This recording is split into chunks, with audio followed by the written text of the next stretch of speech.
বঙ্গবন্ধু সেতুর ৩০০ মিটার উজানে নির্মাণ করা হচ্ছে বঙ্গবন্ধু শেখ মুজিবুর রহমান রেলওয়ে সেতু।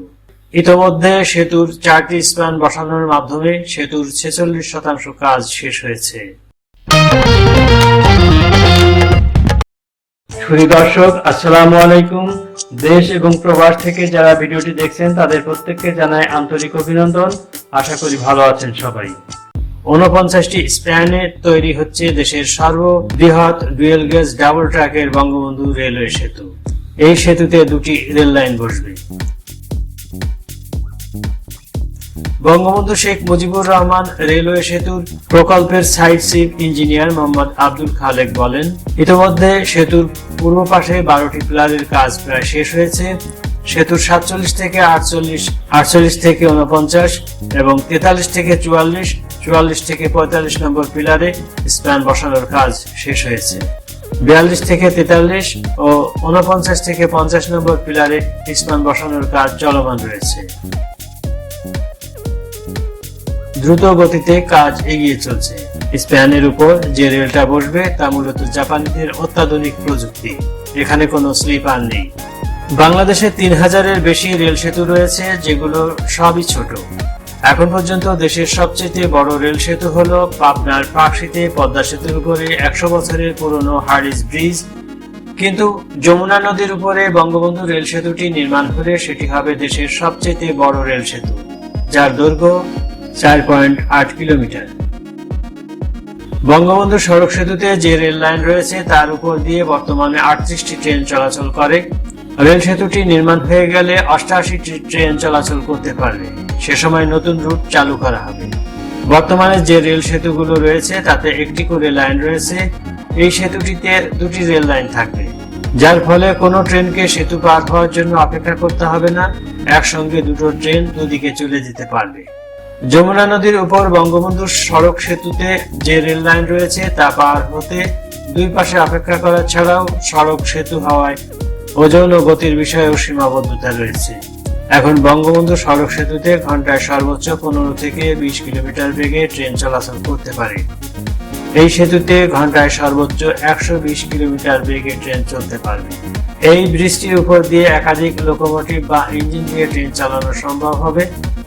সাধারণত মালবাহী ট্রেনগুলোকে প্রায় দুটি ইঞ্জিন দিয়ে টানতে হয়। বর্তমানে ব্রিজের উপর সেটি দিয়ে সম্ভব হয় না।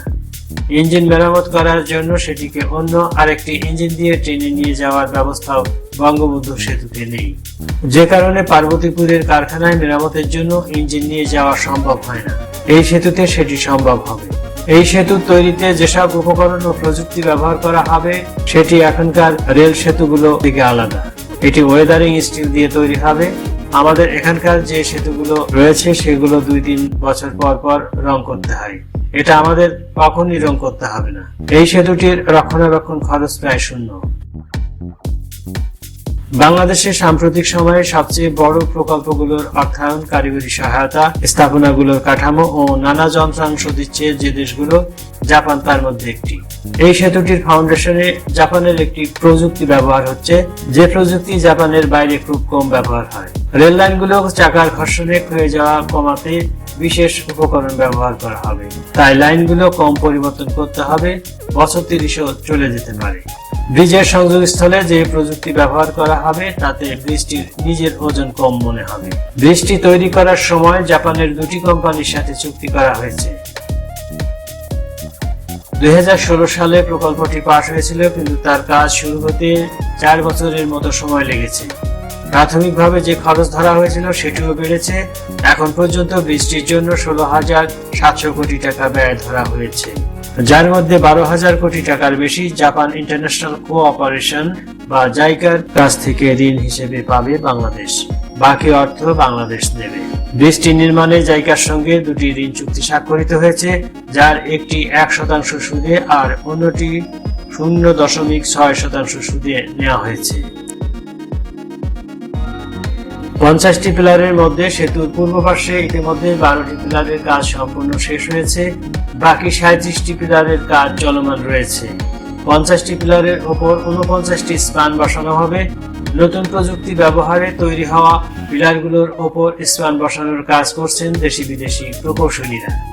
ভিয়েতনাম থেকে আমদানি করা বিশেষ ধরনের বড় বড় স্টিলের পাটাতন দিয়ে তৈরি করা হচ্ছে স্পানগুলো। এটি তৈরি হচ্ছে ওয়েদার স্টিল দিয়ে, যা দেশের রেল সেতুতে এই ধরনের স্টিল ব্যবহার এই প্রথম বলে জানায় সংশ্লিষ্টরা। ফলে আগামী 100 বছরেও সেতুর কাঠামোতে মরিচা ধরবে না, এমনকি সময়ের সঙ্গে গার্ডারের উজ্জ্বলতাও বাড়বে। এছাড়া এই সেতুতে স্লিপার ছাড়াও বিশেষ পদ্ধতিতে বসানো হবে রেল ট্র্যাক। এতে ঘন্টায় 100 থেকে 120 কিলোমিটার বেগে চলবে পণ্য ও যাত্রীবাহী ট্রেন। এতে রাজধানী ঢাকার সঙ্গে উত্তর পশ্চিমাঞ্চলের রেল যোগাযোগের গতি বাড়বে। বঙ্গবন্ধু শেখ মুজিব রেলওয়ে সেতুর প্রকল্প পরিচালক আল ফাত্তাহ মোহাম্মদ মাসুদুর রহমান বলেন, বর্তমানে বঙ্গবন্ধু সেতু দিয়ে প্রতিদিন 38টি ট্রেন চলাচল করে। সেতু নির্মাণ হলে মালবাহী সহ 68টি ট্রেন চলাচল করার পাশাপাশি বিভিন্ন দেশের সঙ্গে ট্রেন চলাচলের আন্তঃসংযোগ সৃষ্টি হবে। এতে মালামাল পরিবহনে সময় ও খরচ কম হবে। বাংলাদেশ ও জাপানের যৌথ অর্থায়নে 16,780 কোটি টাকায় রেল সেতু প্রকল্পটি বাস্তবায়ন করছে জাইকা। 1998 সালে বঙ্গবন্ধু সেতু চালু হওয়ার পরই ঢাকার সঙ্গে দেশের উত্তর পশ্চিমাঞ্চলের রেল যোগাযোগ স্থাপন হয়। তবে 2006 সালে বঙ্গবন্ধু সেতুর উত্তর লেনে প্রথম ফাটল দেখা দেয়। পরে ফাটলটি দক্ষিণ লেনেও ছড়িয়ে পড়ে। এর থেকে সেতুর উপর দিয়ে চলাচল করা ট্রেনের গতিসীমা কমিয়ে দেওয়া হয়। ঘন্টায় 20 কিলোমিটার গতিতে সেতু পারাপার হওয়ায় সময় অপচয়ের পাশাপাশি ঘটছে শিডিউল বিপর্যয়, বাড়ছে যাত্রী ভোগান্তি। এসব সমস্যার সমাধানে সরকার যমুনা নদীর উপর বঙ্গবন্ধু রেল সেতু নির্মাণের উদ্যোগ নেয়। জানা গেছে, trans Asian railway sub route ও আঞ্চলিক রেল যোগাযোগ বৃদ্ধির লক্ষ্যে যমুনা সড়ক সেতুর সমান্তরালে নির্মাণ করা হচ্ছে ডুয়েল গেজ রেল সেতুটি। রেল সেতুকে ঘিরে সিরাজগঞ্জ ও টাঙ্গাইল দুই পাড়ে দুটি প্যাকেজে চলছে বিশাল কর্মযজ্ঞ। ডুয়েল গেজ ডাবল ট্র্যাকের এই রেল সেতুর 47-48 নম্বর পিলারের ওপর প্রথম সুপার স্ট্রাকচার স্টিল স্প্যান বসানো হয়েছে। 2024 সালে শেষ হওয়ার কথা থাকলেও পরে মেয়াদ বাড়িয়ে 2025 সালের ডিসেম্বর করা হয়। সেতুটি চালু হলে উত্তরের 16 জেলায় দ্রুত যোগাযোগ সহ ব্যবসা বাণিজ্যে নতুন দিগন্ত উন্মোচিত হবে। বাংলাদেশ ট্রান্স এশিয়ান রেলওয়ে নেটওয়ার্কের সাথে যুক্ত হতে চায়। এই সেতুটি ভবিষ্যতে সেই সংযোগ তৈরি করতে সহায়তা করবে বলে আশা করা হচ্ছে। সুধী দর্শক, ভিডিওটি কেমন লাগলো কমেন্ট করে জানাবেন। ভালো লাগলে লাইক, কমেন্ট, শেয়ার করতে ভুলবেন না। আর আপনি যদি আমাদের চ্যানেলটি এখন পর্যন্ত সাবস্ক্রাইব না করে থাকেন, প্লিজ সাবস্ক্রাইব করে দিবেন। ভালো থাকবেন, সুস্থ থাকবেন। সবার সুস্থতা কামনা করে এখানেই বিদায় নিচ্ছি। আল্লাহ হাফেজ।